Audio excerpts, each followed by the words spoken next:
Welcome, everybody. Who's there? We have Janine and Eileen and JT and Greg and Fran and... Yes, that's who we have. I'm delighted. Okay, let me begin. Begin. What I would like to do is to talk about Penn Station, but primarily I'll be talking about the homeless, because I've been doing the homeless for so long, and I can tell you stories about all of them. But I took one sketchbook where I did some of them, and I'd like to show that also, because Kenny posted the painting already. Yeah, but I'll hold it up for everybody if you want. No, show this. Yes. Right, yes. I'll do that right now.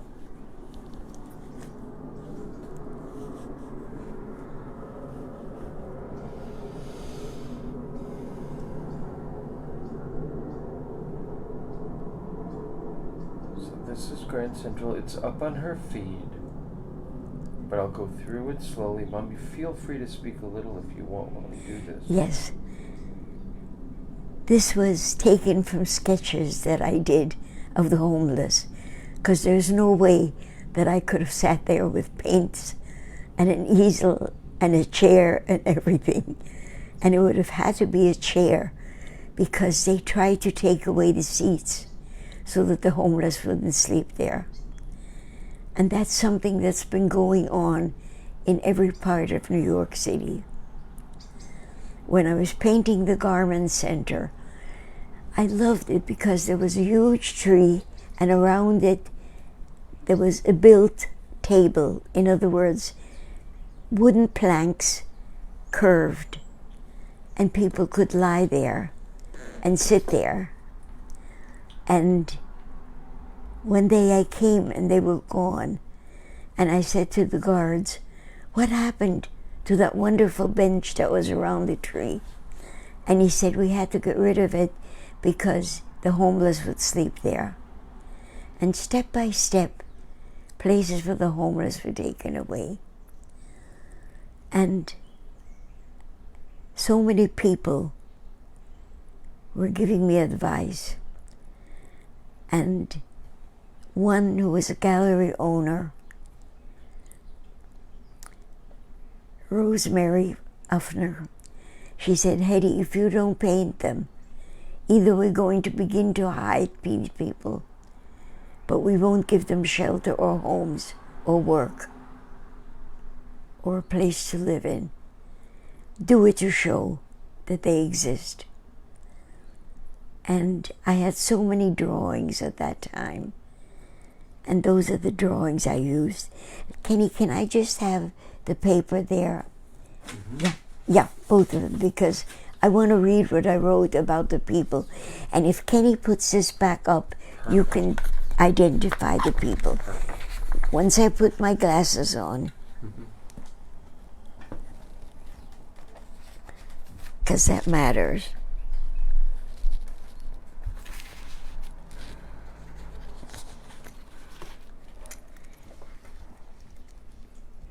And this way you can identify the people whom I'm speaking about. Exactly.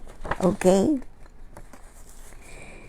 During this time, a friend urged me to show this in a painting. "The homeless will be dealt with," she said. "Either we'll find ways to prevent such poverty, or we'll imprison or hide those whom we need to render invisible.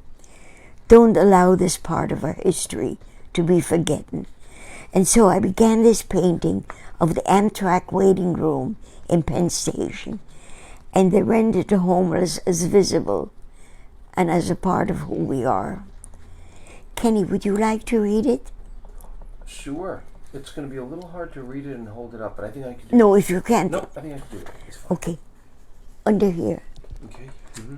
Because this way, can I hold this so they can see the people? No, I can definitely do it all. I can do it here. Kenny, you're the best. There's a woman sitting on the lower right, sitting on a bench.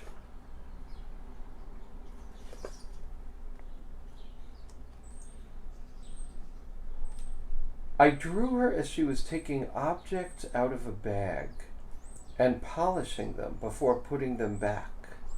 A young woman sat down next to me and watched her also. Do you know why she does this? She asked me.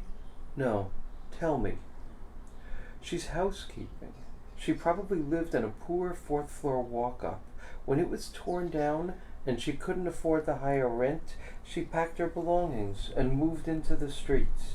I'm a social worker, and we're seeing more and more of this. The homeless person walking in front of her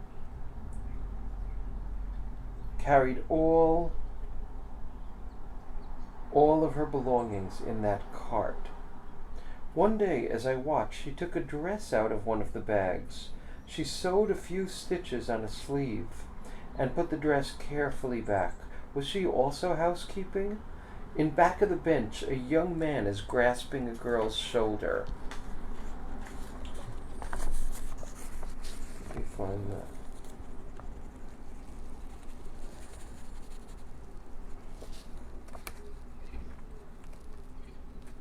Right there, yes. A man in blue is grasping a girl's shoulder. I could take it, Mom.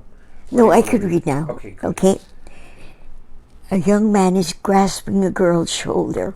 One afternoon, I saw her leaning against the pillar, and he had one hand on her shoulder, and he had made a fist of the other hand and was hitting the pillar a few inches away from her face. The blows against the tile were terrifying. A policeman came by and told them to move on. The man on crutches is a Vietnam veteran. Our streets and alleys house many of them. Cast aside as non-persons, they are the veterans of a war that we have not yet come to terms with. Mom, tell me where that person is, the man on crutches. Where in the picture? With, Can you show me? yeah.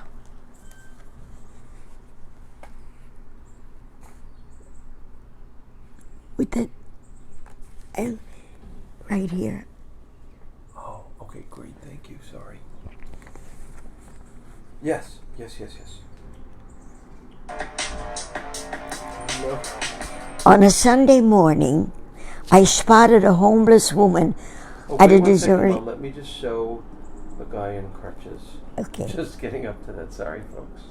There we go. Yes. Okay. Ready for the next. On a Sunday morning, I spotted a homeless woman at a deserted construction site. She had found a half-eaten sandwich, and I drew her as she wolfed it down. I placed her into the painting on the front bench for the left of the canvas. Do you see it? Yes. On the right side of the painting, in back of the first bench, a man is selling the street news. According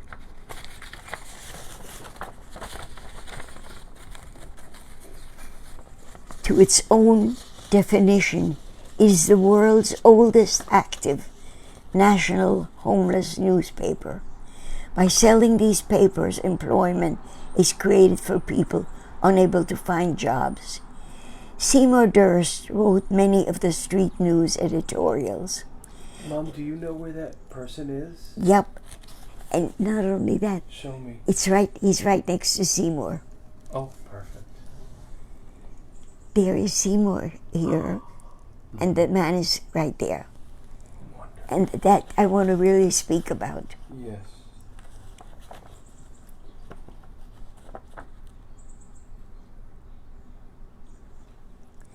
This is the only real person in the painting whom I did because I know him. All the others I did for my sketches. I'd like to speak about Seymour Durst. He Unknown caller.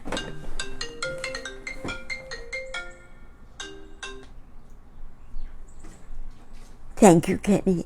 Sorry, folks. It needs two of us to do this. Thank you, Kenny. And, you know, I did say last Monday, that I will not answer any phone calls. Please, I said to people, don't use the phone. Okay? Those of you who have my email, send it. If not, you can do it through Facebook. I asked Ed Weedman about it, and he said, don't worry, once you're on Facebook, they can always reach you without calling with phone. So thank you, Eddie. Okay, Seymour Durst wrote many of the street news editorials. He also wrote letters to the editor of the New York Times and published articles in various publications. Because he had intelligent solutions for the crisis of homelessness and a high standing in the New York City real estate world, his articles were widely read. He's shown in the extreme right behind the first bench, buying the street news. See, I would like to speak about Seymour Durst, who became a very dear friend. He supported what he believed in by word and deed, and I place him into the painting, a symbol of those who look for answers and don't turn away. The resemblances in this painting have been taken from my drawings and my memories. In order to respect the privacy of my subjects, I slightly changed their resemblances. The only true likeness is that of Seymour Durst. The painting was done as a statement that whether we wish it or not, we exist in the same world. The Amtrak waiting room during the 1990s seemed a good way in which to say this. I'd like to bring up another thing. We throw words around. We say the rich, the poor. There is no such thing as the rich and the poor. It's from the vantage point from which you look. From some countries in the world, everybody in America is rich. And so they wage war on us. And we say to other countries, you are all killers, and we kill them. Stop dividing people. Stop segregating with words. I beg you. Because the work that I do has a purpose. I try to make you see individuals and not groups. Because groups are never existing. One may get the next person to do things like on the 6th of January, our riots. But even they are divided into different people. If I'm giving a lecture, all my paintings are doing that. Because I do want to live in this world, and I don't want us to destroy each other. Kenny, here are some of the sketches that are not in the painting. I did them after. But the homeless. Yes.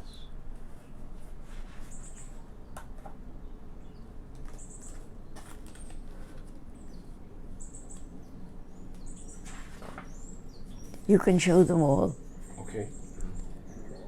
There aren't that many.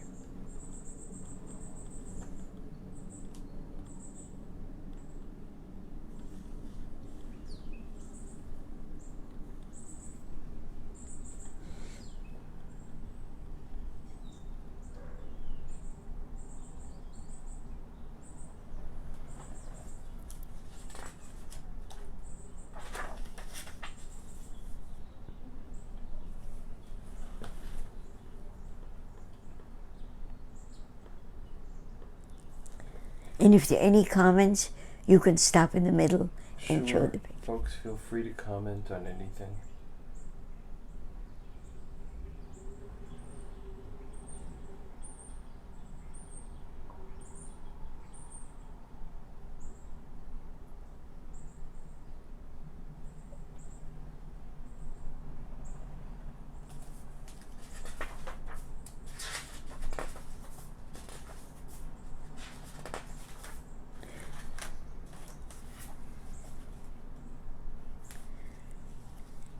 She was badly crippled, and there were no seats. She could not sit down in Penn Station. The seats had been taken away. Step by step, places for the poor disappear.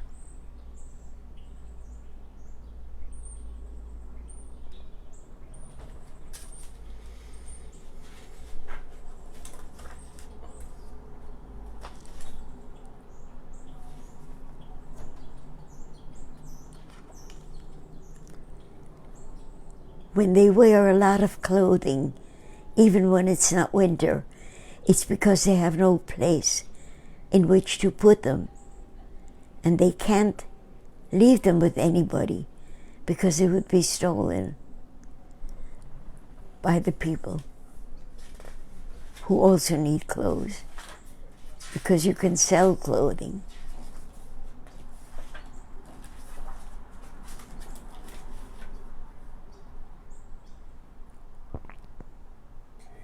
Something else. Oh, this is a happy thing. This is a happy thing. This is in a cafeteria.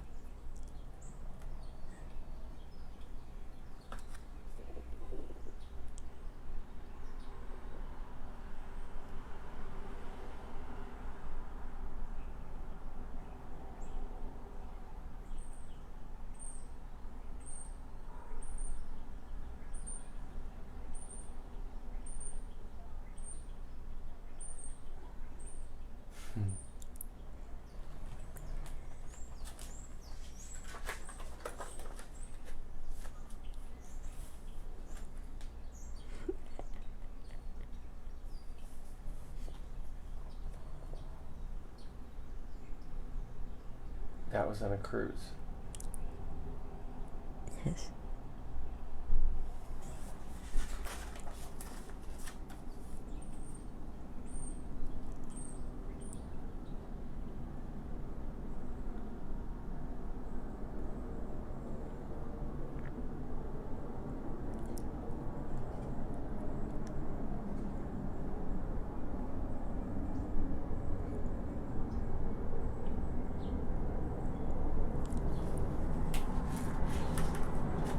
And then we'll talk about this painting. Sure, and I'll read you comments. I'll do one more. Should I do one more?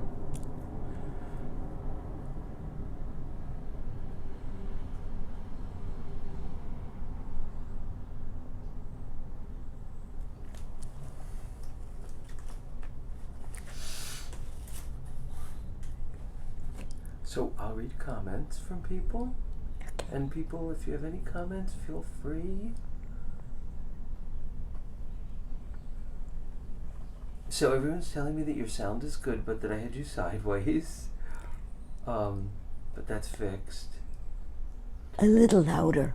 Oh, everyone told me that the sound is good, but that you were sideways. But Oh. I fixed that. Janine says, hi, Hedy.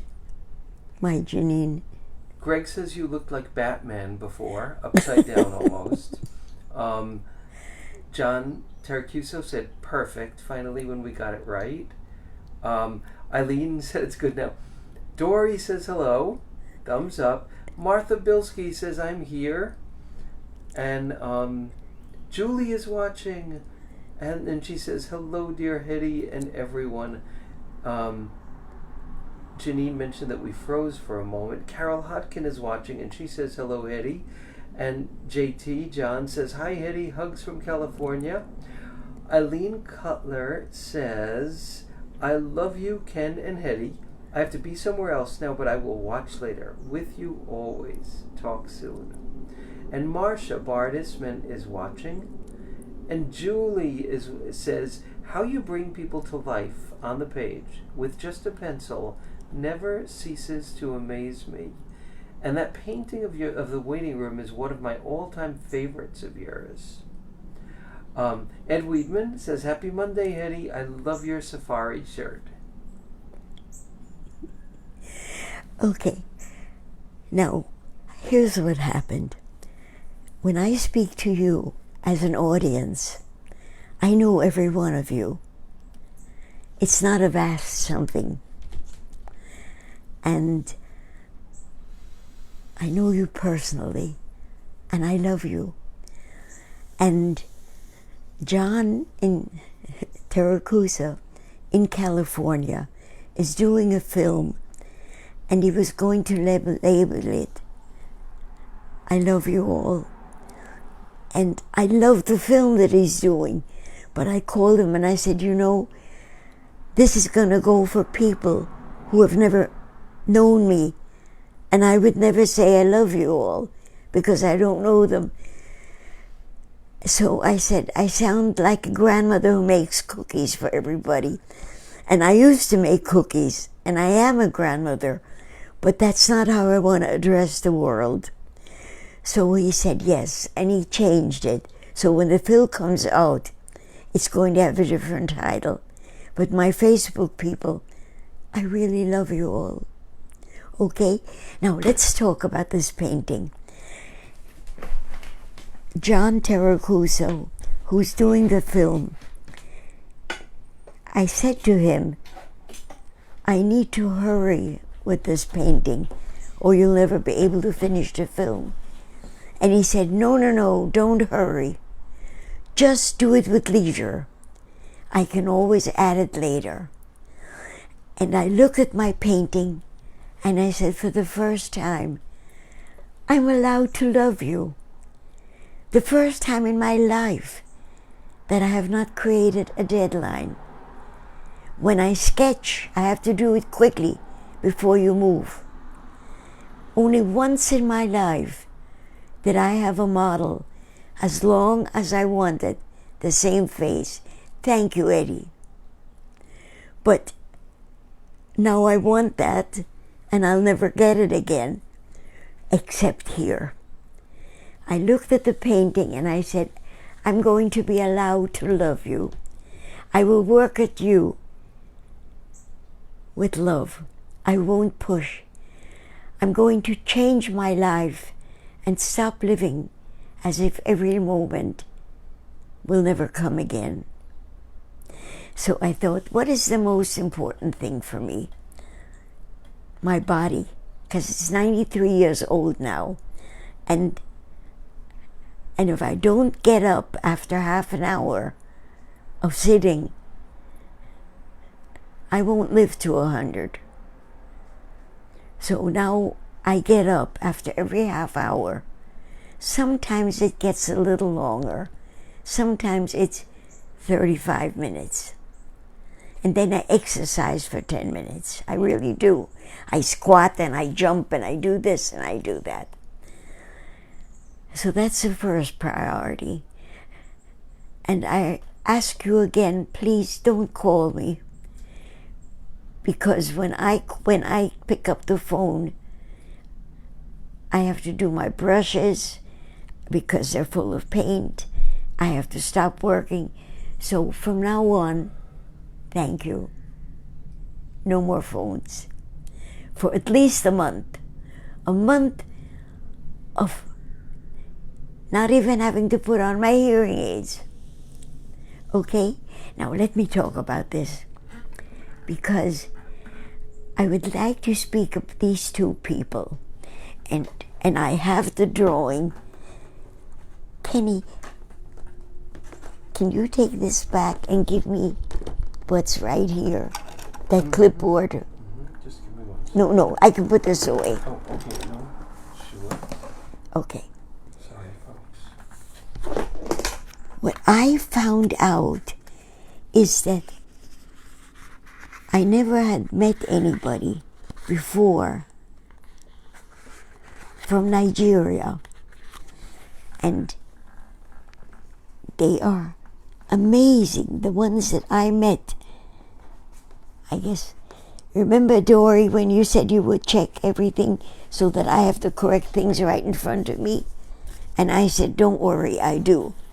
Well, I failed. I am learning from Dory what very few people could have taught me. Okay, this young man, when I broke my hip and my shoulder, I went into a wonderful facility, a rehab, here, Park Avenue, in Long Beach, New York. And here he is. And the man next to him is from Nigeria.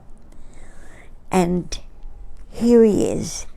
This way you will see the drawings.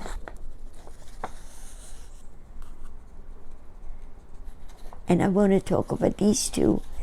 This is Michael.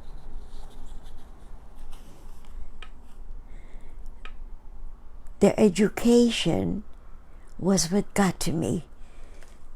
It's better than our education here. They take such pride in what they do. And I will talk about other Nigerians next time. But look at this one. Okay, can you show him?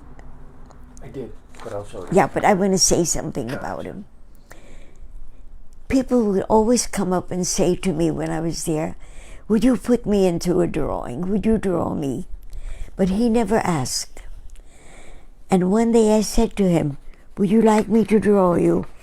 And he waved his head and said no. And one day he came to me and he said, you could draw me now. And he always sat with his cell phone in his hand. And I really wanted to draw him because he is the epitome of this generation. When I walk in the street, I see people walking holding that little phone. They're afraid they might miss something if they put it into a pocket. So I needed him. I didn't finish him yet. I have to do his hands. But when I did draw him, when he told me I should, I said, when you sit there, I was afraid to approach you because you looked so very busy. And he said, it's because I watch everybody.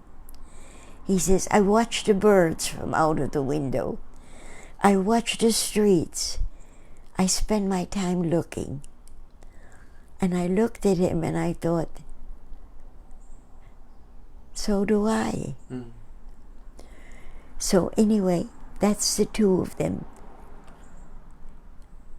Everybody else, I would like next week, just not to speak of my other paintings of the past. I want to speak about this one because I love it. Thank you, John, for telling me there is no deadline. Goodbye, everybody. I love you, my Facebookers.